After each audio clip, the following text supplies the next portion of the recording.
Hello, and welcome back to the Lifeboat Live with me, absolutely Arian. And I am tonight at a unusual time due to unforeseen circumstances that I had to delay the Lifeboat Live. We are normally on at 9 p.m. Eastern Time. Tonight, 10 p.m. unfortunately, but um, hopefully you guys can join in. If you're watching live, well, welcome. I'd love for you guys to leave a comment. Let me know who's in the room with me on tonight so that I can go ahead and greet you. Let me just go ahead and change this status, to public so that you guys can see your comments. There it is. And it's done. And if you are watching on the replay, well, welcome. I'm no longer here, but I definitely come back and read your comments and try to engage with those as well.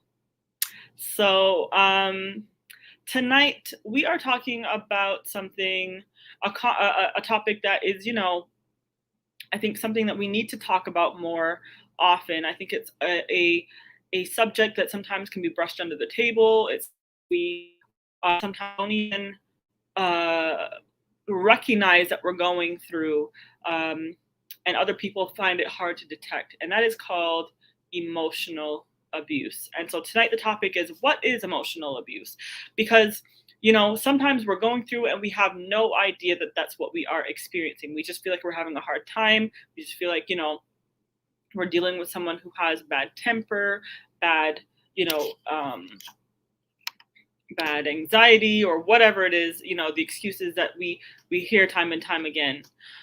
Just want to let you know that if you are viewing, you have to accept the little comment, the little disclaimer at the top that says if you can allow StreamYard to see your comments, in order for me to be able to see as you are commenting tonight live. So let's get into it, okay? Because it is already late and we are here just trying to, to get through this right now. And what is emotional abuse, right? So emotional abuse is, basically a way of controlling another person by using emotions to criticize, to embarrass, to shame, to blame, or otherwise manipulate another person, right? In emotionally abusive relationships, there's normally a consistent pattern of abusive words, of bullying behavior, that eventually just wears down on a person's self-esteem, their self-worth, and undermines really, it undermines their ability to analyze what's real, and also it just really does takes a big toll on your mental health, right?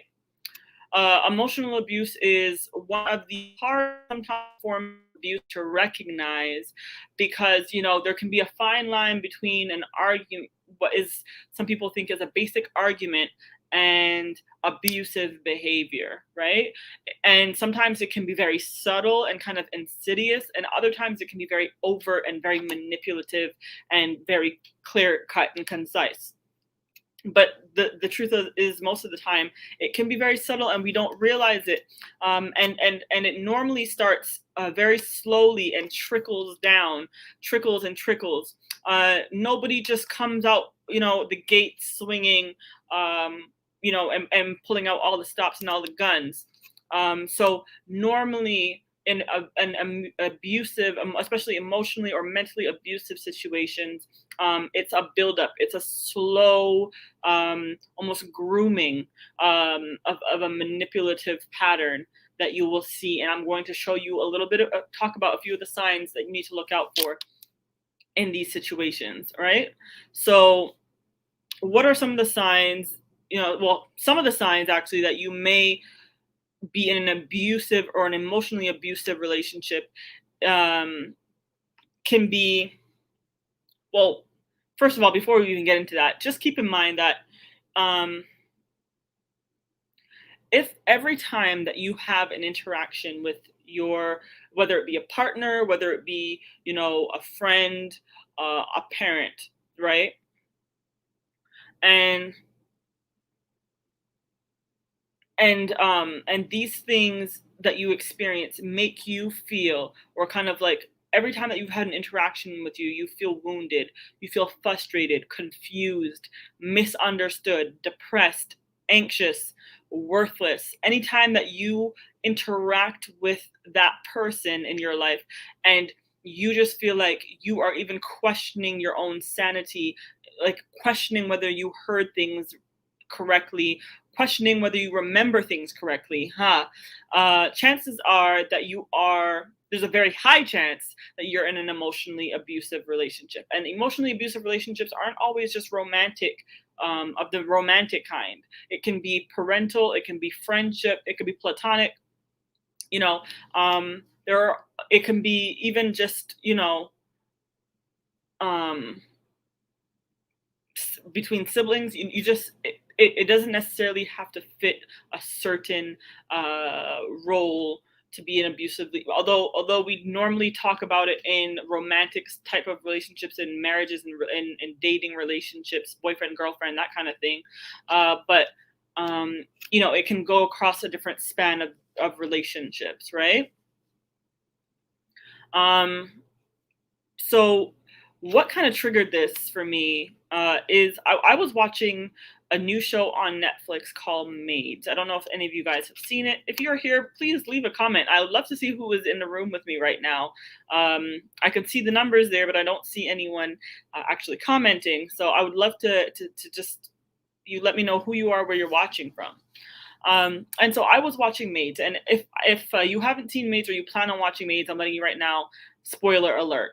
Okay, so Maids is a new show on Netflix where a young lady is in a relationship with a young man, and um, she kind of puts her life on hold for this man because he doesn't necessarily want her to go to college and to do all these things, and so um, she finds herself having a child for this person. They're living together, and next thing you know, just little by little, he is an abuser of alcoholism and drugs, but he gets frustrated with her, and when he does, he yells at her, he insults her, he calls her names, he curses her out, and that's where it starts off, right? And then they get into back and forth screaming matches, um,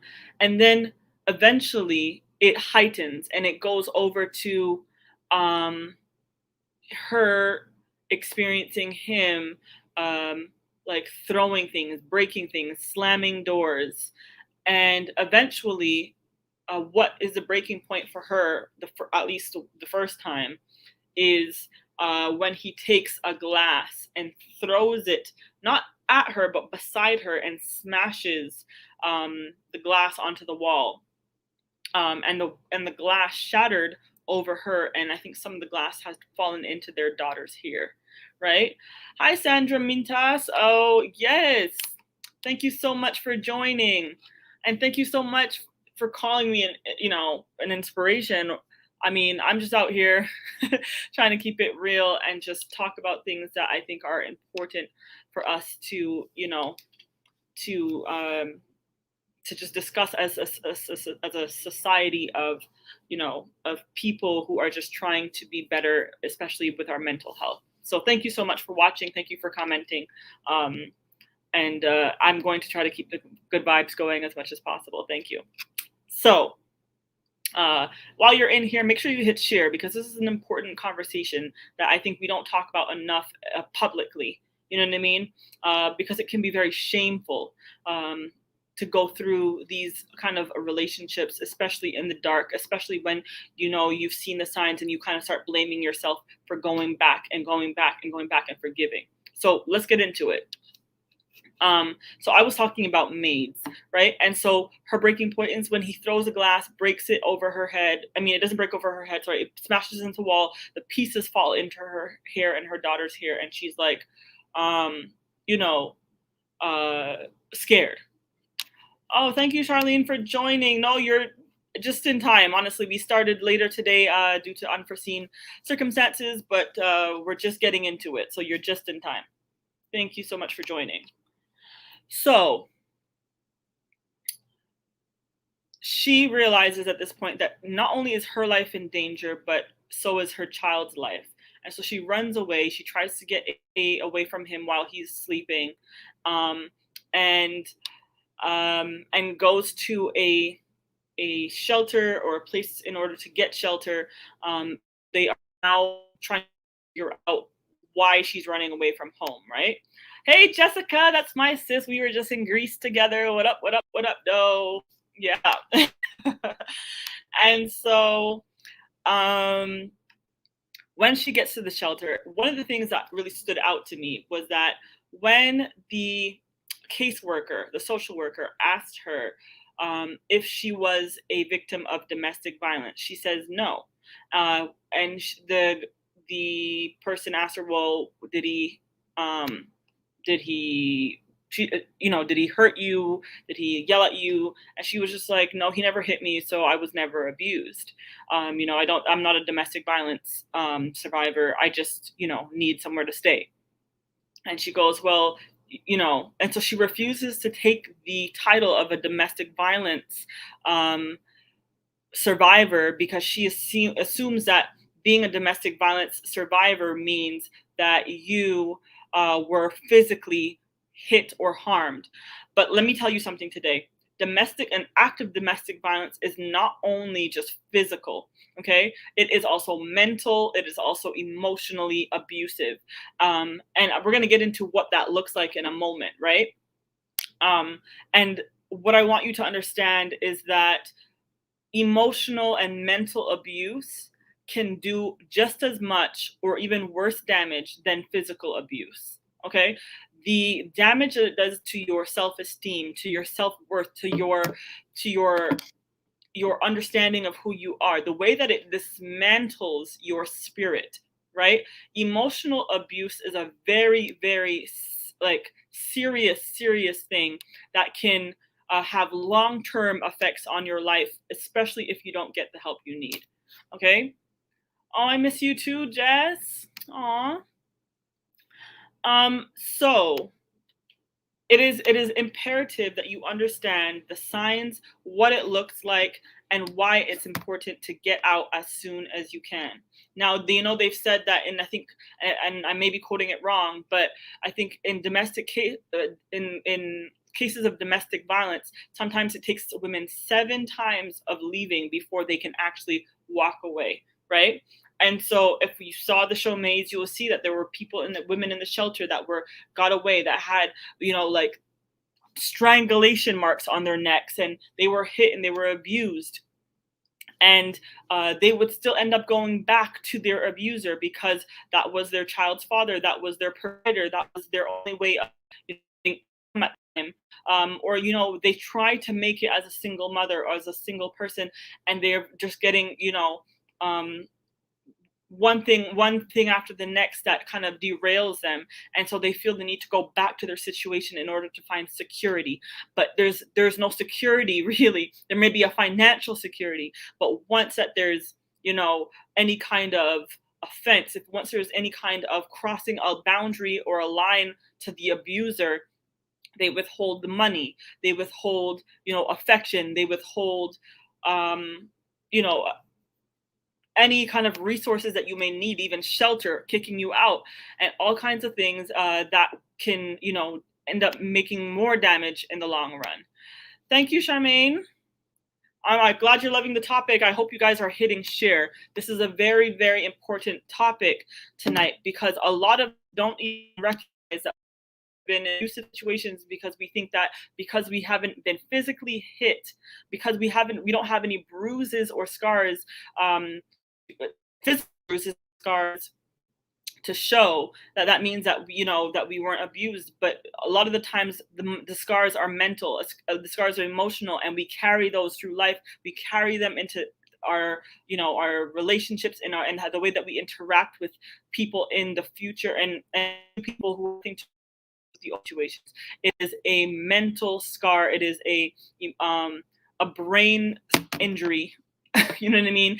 And it can really translate into even how your physical health is functioning. Okay, emotional abuse, emotional health that affects your mental health also affects your body. It affects how your organs function.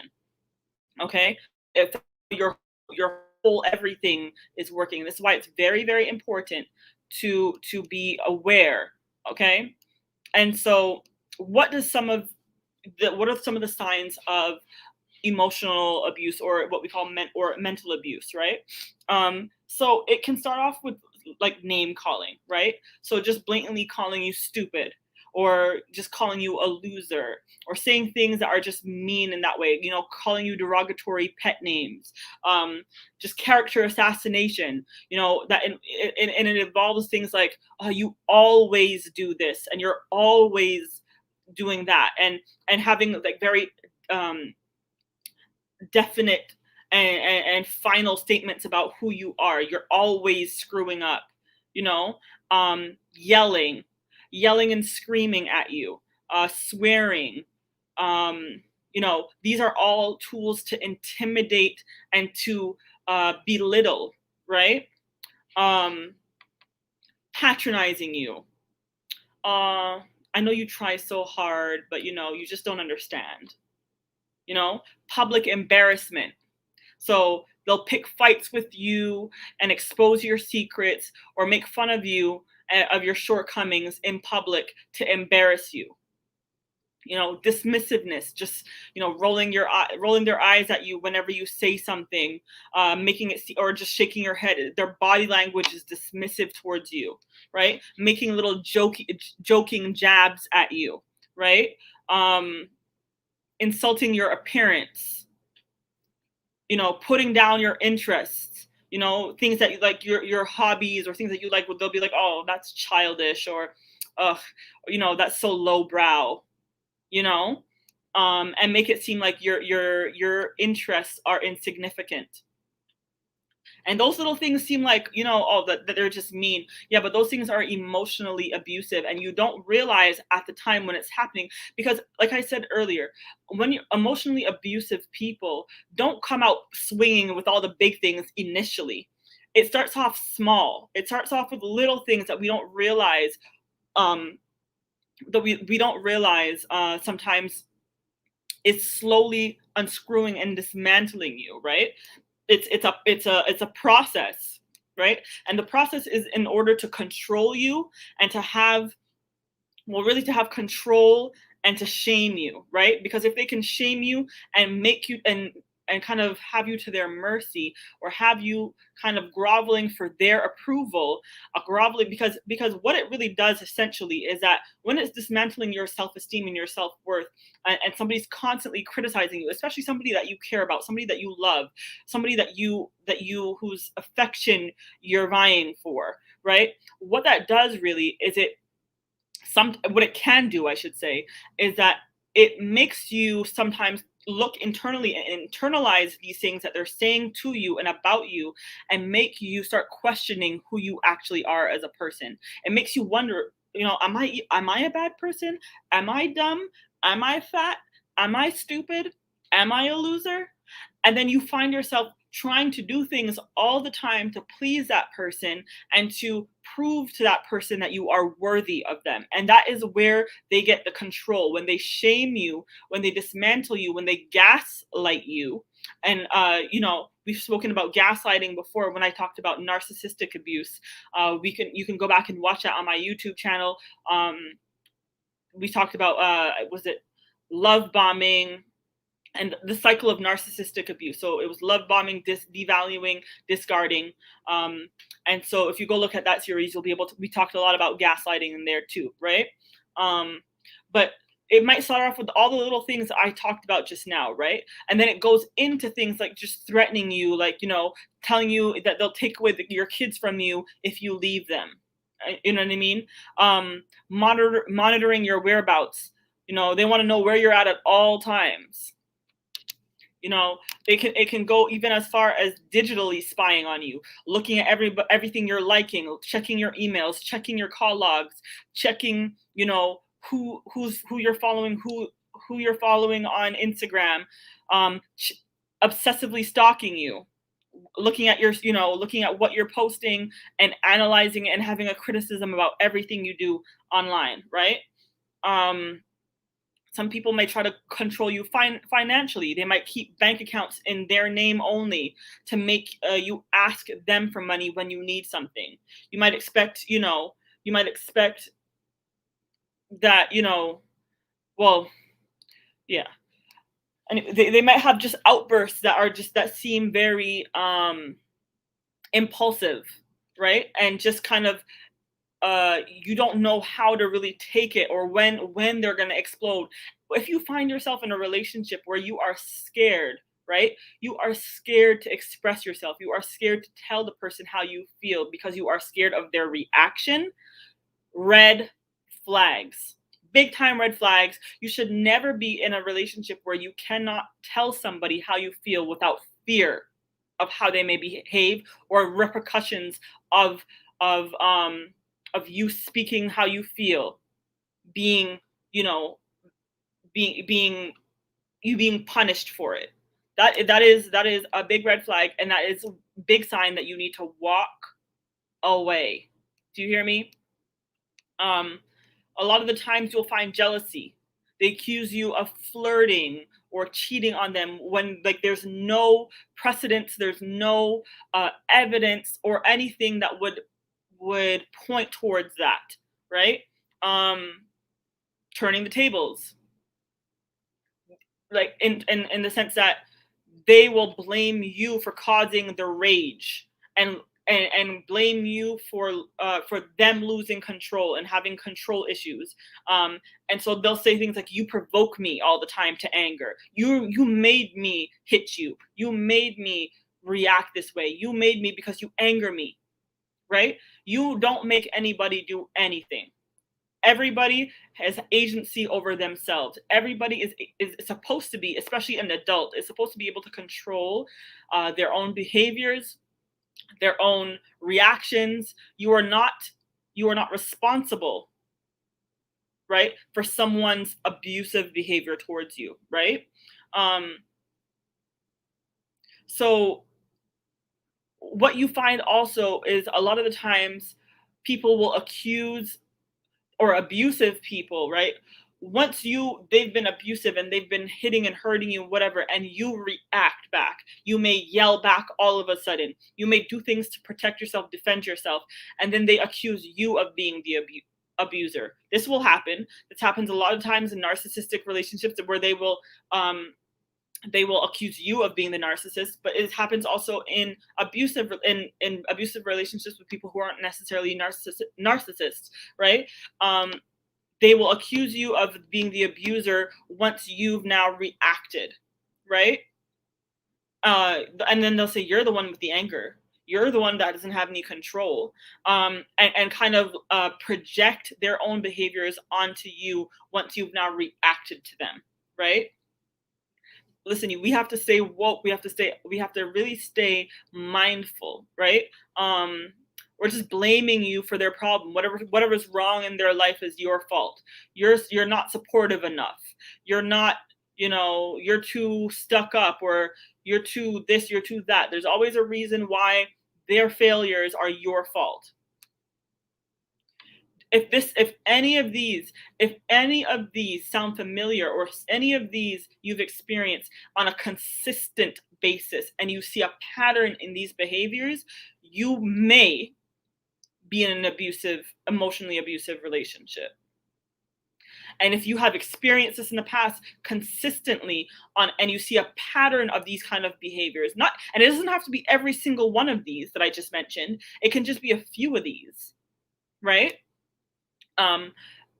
I know I have definitely experienced this in my own uh, life, in my own dating life, where I didn't know I didn't have this knowledge, right? And when they say knowledge is power, um, when you have the ability to have the education behind what you may have an experience, right, but you may not know what your experience, you may not be able to vocalize and have the vocabulary and the language to describe what you've experienced, because you know most regular people don't know about narcissistic abuse. Most people don't know these psychological terms to describe what they've gone through. And of course, I am not a licensed therapist. I cannot diagnose anyone. I cannot diagnose a situation. But what I can do is give you information that I've learned through my life's journey, information that I've learned from my readings, from my own therapeutic journey, and share it with you. Okay, this is not a replacement for therapy. If you are experiencing any of these things, I would encourage you to find a therapist, find a counselor, find someone that you can speak to who has experience in this area, who can help you to get through. So your social worker, somebody who has who works with behavioral therapy, people like that who can guide you, right? There are so many. I always recommend Dr. Ramani, who is a doctor of psychology. She has amazing videos on YouTube. Um, a matter of fact, I think she is who helped me to just kind of recognize some of the patterns that I was experiencing myself, right? Um, why it's important to get out, right? These kind of things will trigger, if you stay long enough, it will trigger mental health issues. Okay, whether it be depression, whether it be anxiety, um, whether it just be even just physical illness. I remember that I was in such a bad place with anxiety. I had such bad anxiety that I found myself sick all the time, and not just sick from this in my stomach. It was like my it was affecting my immune system. I was getting sick all the time. I got pneumonia 2 times. I started having pains in my back. I thought I had to go get my kidneys checked out because I thought I kept having pain in my kidneys. I was having ailments all over my body, and I didn't realize that it was because of the abusive relationship that I was in. I tolerated so much that because of love, right? And because you see something in a person and you're like, oh, I just think that they're such a good person. They just have issues because they have mommy issues or they have daddy or whatever issues they have, but you see the potential in who you think they could be. Here is the truth about that, right? No matter what potential you see in whoever you think that they might be, they are not that at the moment. Okay? And you cannot be anybody's savior, especially in a relationship. You have to run. Okay? You cannot change them unless they want to be changed, and you cannot stick around for your mental health, for your physical health to deteriorate while waiting for them to change. It will not change. If anything, a lot of the times you will change, and for the worse. Get out.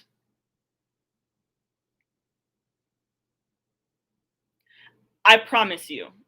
And I'm speaking from a position of strength now. So yes, I know that it's easier said than done. Okay? But what I can tell you is that once you make up your mind, and it took me several attempts to get out. Several, because every time that they would come back and say, I'm sorry, and I know you don't deserve that, and I could have done better, this, that. Okay, and then once you get back into that cycle and they hoover you and they pull you back in, here comes the heavy love bombing. Here comes the heavy, they're amazing for a month and a half, and then here comes the dismantling of you. Here comes the abusive, here comes throwing things in your face. that you may have done 3, 4 years ago, but they're going to bring it up every single time they have an opportunity to throw it back at you, to degrade you, to belittle you, to make you always you're always the villain and they're always the victim, right?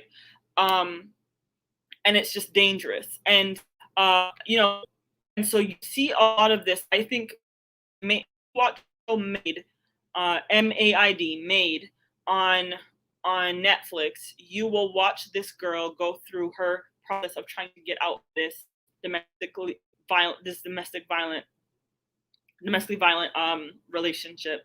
And one of the most profound scenes that I saw while watching, right? And I hope you guys are here sharing, because this is an important conversation that we need to have. And I know that there are many, many, many of us who are going through these situations of emotional, mental abuse, and it needs to be talked about more often, especially within the for people of color. We do not talk about mental health enough. We brush things under the rug. We believe we need to be strong about everything, and we just need to endure. And the truth of the matter is that we are not workhorses. We are people. We are humans with souls, and we need to take care of that. We need to take care of ourselves, not just physically, but mentally and emotionally. Okay. But back to what I was saying about the scenes. I hope you guys are sharing though. Hit share, send up some likes, send up those hearts. One of the most profound scenes in this show is when this young lady realizes that she is living a cycle of abuse, where she watched her father beat her mother up physically, right? And then she found herself in a situation where it was mounting to that, right? Where it started off with just insults. It started off with just little digs here and there, and it got to slamming doors, punching the fists in the hand, right? And then eventually throwing and breaking things. And the next step would have been, we always think, oh, well, he didn't hit me. But when you see people who are emotionally abusive and have tempers like that, I promise you, it's not gonna take much for one day for it to eventually turn it into a physical. Because it always starts out verbally, and then it gets up and it gets up, and once you see that slamming doors and the fists in the hat, girl, it is time to run, or man, it is time to run. And because it's not just men who are emotionally abusive towards, and I want to make this disclaimer, it's not just men who are abusive towards women. There are very emotionally abusive women as well, who abuse men. And I'm going to get into that in a minute too, and the dynamics of what that looks like, and why sometimes our brothers are emotionally abused by women, and it is almost ignored, right? It's ignored, and is not it's kind of seen as just, oh, she's having a tantrum, or she's being a brat, or no, women can be very emotionally abusive as well, okay, towards men. But we're going to talk about that. But back to the scene, profound scene where she's she's kind of realized that her father was emotionally and physically abusive to her mother. She's realizing that she's reliving this cycle, and that she wants to break it for her daughter, right?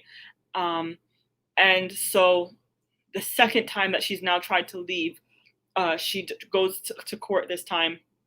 She definitely files now a domestic violence complaint.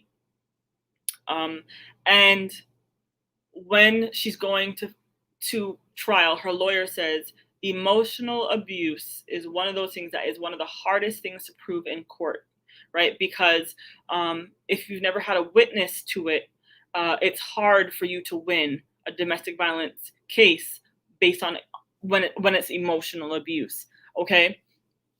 Because at least with physical abuse, you can show pictures, you can show signs that you've been beaten or you have physical harm on you, handprints, bruises. Emotional abuse is harder. And so her lawyer asked her if she has a witness that anybody has seen her being emotionally abused. And there was a scene where her partner was very emotionally abusive, had her almost up against a wall, and her father was there, right? And her father watched and did nothing.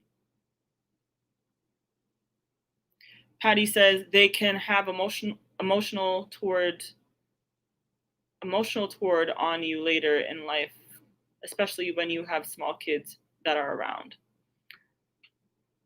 I think you're trying to say they can have emotional toll on you later in life, especially when you have small kids that are around. Is that what you're trying to say, Patty? I'm not sure. So her father did nothing, and when she sat down and confronted her father and asked her, she said to him, "You haven't been here for me in my life.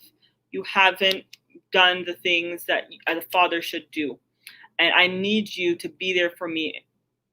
And all I'm asking for you is to testify in court that you saw my boyfriend be emotionally abusive towards me." And her father says, "I can't do that." And so she says, "Why?" And he goes, "Because I didn't see that. What I saw was two young people having an argument." And it's really sad because a lot of people would think that, right? That somebody cursing you out, calling you out of your name, and and um and yelling at you is not emotionally abusive. It's not normal. It's not normal for people to yell at you like you're a dog, yell at you like you are, like you're not a human being. Patty says yes. Okay, okay, Patty. I'm glad I got that right. Yes, and I agree with you. It definitely has an emotional toll, right? Um, and so her father refuses to testify in court to back her up. And so, although he saw his son-in-law have her pinned up in a corner in her face and told her, "When I tell you to sit down, you sit down." Imagine, right? Um, and the father is doing. I don't even think the father was doing it from a malicious place. He's doing it from a place of ignorance because people do not know what emotional abuse is. They think because especially when it's perpetuated through family and through seeing like parents deal with relationship issues by arguing, by yelling, by breaking things, and they think, well, oh, you're just upset, oh, they're just angry. No, that's abusive. That is abusive. um and so it's one of those situations where her father left her out to dry, and she wasn't able to, to take it to court the way she needed to get the protection, the order of protection that she needed in place, right? um and then also the father then went on to say, well, he's got issues, he's trying to recover from alcoholism, that he's been this and that. And the thing is that she's not responsible for his trauma. She's not responsible for his triggers. Okay. And so this, and I want to move into, even if you guys have seen, you may not have seen Maids, but if you've watched this season of Married at First Sight, especially last week's episode, where one of the people, because it's a reality TV show, as we know, but one of the characters, Michaela, she is a woman married to a man, and she yells at her husband. She cusses him out. She tells him that, to get out. She puts him out of wherever they were staying. She tells him to leave. And she yells at him. She carries him on. She calls him out of his name. All kinds of foolishness. And when she doesn't get her way, she then walks back into the place, slams over tables, breaks a vase. Like, she has a whole fit. And then when they sit down in therapy and discusses it, she says, well, he triggered me. He knows that I have abandonment issues, and he was trying to leave. And so he triggered me into having that kind of behavior. And when I heard this, my heart sunk. I felt so sad for this man, because we all have trauma. We all have childhood trauma that we've lived through. We all have things that we've lived through that have affected us. And we may be triggered, right? But being triggered does not mean that you can be abusive, right? Having trauma does not mean that you're allowed to be abusive, and having abandonment issues and being triggered by someone leaving does not mean that you have the allowance, right, to now break everything in sight and have a tantrum um, because you've been triggered. You are in control of how you react. You can be triggered and not be um, aggressive. You can be triggered and not and use your words. You can be triggered and express that you are triggered without being an abuser and a perpetual and perpetuate that behavior. It's just ridiculous. And I'm actually really just disappointed even in this show right now. I think it should just even be taken off of air. I can't. I just don't. I I don't like what I've been seeing on this show and the perpetual abuse, right? Jessica says exactly that behavior is unacceptable. It's completely unacceptable. No matter what anyone does to you, it does not give you the right to be abusive towards anybody, right? Um, so that was one of the things that I saw on this show that I really thought was just. Jessica says it shows a lack of self control, a major lack of self control. It shows a major um, lack of maturity, right? And awareness, and just also what I saw in that whole episode too was a lack of accountability. That was the biggest thing. Just being accountable for your own actions, and instead of being accountable for the fact that you lost control, you were disrespectful, and you abused. What you chose to do was deflect, blame, and just kind of dissociate herself from behavior, right? By the excuse of, well, I was triggered because of my own trauma. Not good enough, right? Um, and I think that there are two different couples on this show that are going through very abusive experiences, where a man is being abusive towards a woman and a woman is being abusive to a man. And I found that when I watched how people talked about how when the man was abusive to the woman, they were very angry. It was like off with his head. He is, trash. And then I watched as some of the comments came out about this lady being abusive towards her husband, because this was not her first outburst, and there was more sympathy, there was more empathy for the abuser, being when it was the woman, than when it was a man. They made excuses that, well, he said this and he did that and he's flaky. And no matter whether he is or not, her behavior has been unacceptable. She's been physically abusive, not maybe hitting him directly, but you start breaking things around someone, slamming doors. That is very abusive behavior. And people just kind of made excuses for those behaviors, and I thought to myself, this is very interesting dynamic, right? Because sometimes we see our brothers, our brothers are the men in our lives, as these strong, unemotional people that we and so there are not every woman, but there are some women who feel like, that because he's a man, I can hit him, and he can't hit me back because I'm a woman. So I'm angry. I can hit him. I can call him out his name. He can't say nothing back to me because I'm a woman. And they take advantage of the status of being a woman, and maybe a man being raised to not, maybe hit a woman, not talk to a woman in a certain type of way. They take advantage of that, and use their position as a woman, inflict and pain, abuse on a man, because he will and take it for granted or advantage of the fact that he won't hit you back.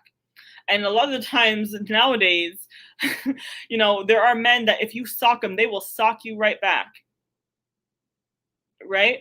And so and so I don't think anybody should put hands on anybody. A man should not put a hand on a woman. A woman should never put a hand on her man, on a man. And nobody, both ways, I think, should not be able to degrade, belittle, or be abusive towards their partners, period. And if it gets to that, brother, walk away. If it gets to that, sister, walk away. Because the long-term damage can be significant. And if not dealt with in a timely fashion, it can be permanent.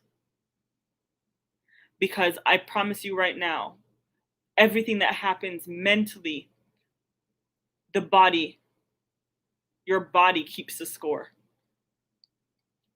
Okay? Your body will keep the score. So I wanted to encourage you guys tonight to share this video, please. Share it, tag some friends in it, because you don't know who needs this right now.